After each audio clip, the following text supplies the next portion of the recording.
Hi guys, welcome to the channel. Andy Carter here. Welcome down to Great Torrington Golf Club. I'm on the southwest of England, North Devon. Beautiful part of the world. I've just played a 9-hole course vlog, so do check out that in the course vlogs library. But for today's video, we're talking all about lag, and I see golfers trying to create lag for more speed, for more distance, and also just for better ball striking, for better compression.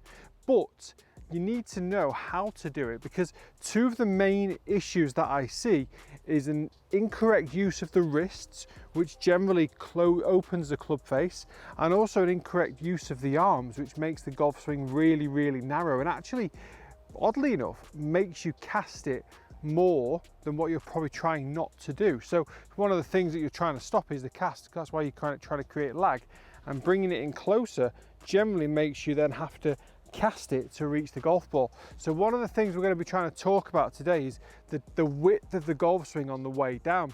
Again, you hear a lot of different terminologies where golfers talk about getting kind of narrower on the way down. One of the things I want to try and put to bed today is actually we're not trying to make your hands come closer. The shaft of the club actually comes slightly closer to your body in relative to how it went up. Because if you look at this as a golf swing arc, you see where the shaft of the club is. So on the way down, the shaft of the club wants to come in more from this angle.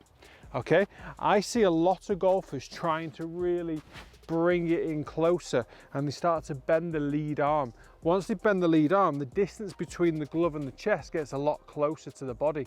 We want to try and keep that lead arm relatively straight. Now, a lot of golfers have got different flexibilities, and it doesn't always work out that way, which is absolutely fine.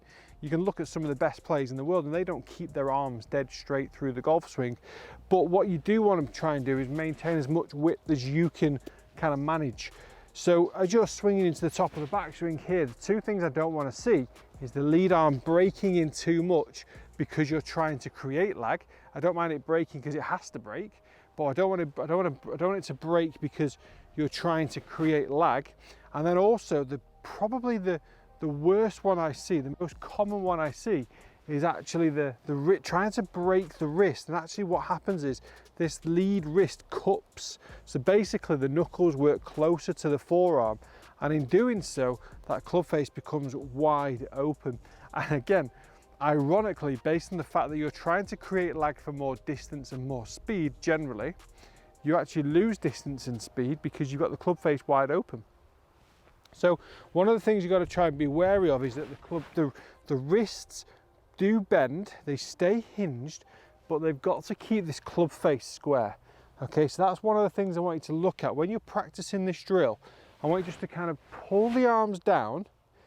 Okay, I want you to try and keep a 90-degree angle between the lead arm and the shaft of the club, but I want this club face, so as you're looking at it right now, I want this club face to be pointing, for a right-handed golfer, pointing at the golf ball or pointing left. Okay, obviously if you're a left-handed golfer, you're trying to get the same feel. You want to get the club face pointing back towards the golf ball, not at it, but just towards it. Because if I get this club face wide open, you see how the club face now points up to the sky, and that is an absolute no-no. Okay, we could even shank it from there. So as you're working down, I want you to get nice top of the backswing. I want you just to keep the lead arm nice and straight. I want you to pull the arms down, keeping the glove the same distance away from the sternum as you went up, and making sure now that the club face points to the ground. There we go. And then release up. This way you're now starting to maintain the angle of the lag on the way down. You're maintaining the compression, or if you've never had this before, you're encouraging compression, because now you can see where my wrists are. If I open that club face, now look at what the wrists have done, and look at what the club face has done. The relationship between wrist angle and club face is vitally important for you to try and understand that. Once you start trying to create lag, I see this loads. I see that turning of the wrist and the dropping of the arms, and you feel like, oh yeah, that's going to be fast now. And actually what it does, it makes you cast the club earlier, because you physically wouldn't be able to reach the ball otherwise. It's your body actually helping you out. So one of the key things about this drill is just being able to kind of maintain the angle and maintain the club face angle and then release. And you're going to start to release again from your sternum, because if you want the club to go first, your hands are going to have to release it earlier. And that's one of the key things as well with trying to maintain lag.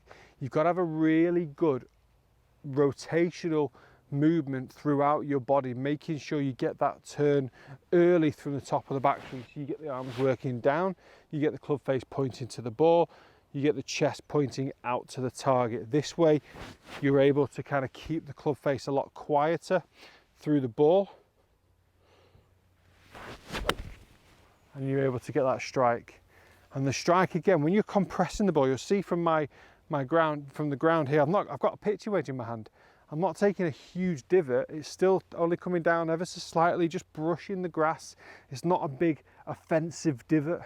I get kicked off the golf course otherwise. It's just a very, very small blemish on the ground. So, and that's come from the fact that the body's rotated through the ball. Again, when people are trying to create lag and we do this drill, you often feel that you're just going to stab into the ground. Well, the next phase from here is making sure you rotate. Try and feel like your chest and your shoulders are pointing kind of left of the ball as you're actually hitting the shot. So again, as you come through, you're going to make sure that from this angle down and turn, you get that rotation through the shot.